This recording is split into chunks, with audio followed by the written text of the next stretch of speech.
Install Android 13 on Mi 10 Lite via AOSP ROM.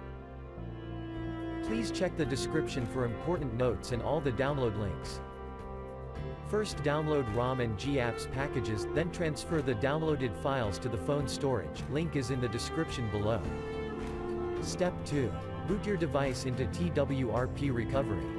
Once in TWRP, click on Wipe, Advanced Wipe, and select the check boxes, as shown in the image, excluding internal storage.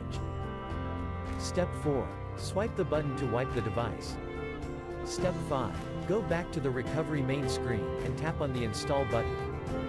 Step 6. Navigate to the storage, and select the ROM zip file. Step 7. Finally, swipe the button on the screen, to install ROM file. Step 8. Flash the GApps zip package, in the same manner. Step 9.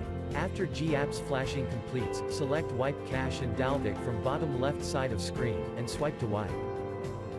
Step 10. When the flashing process is complete, hit Reboot System.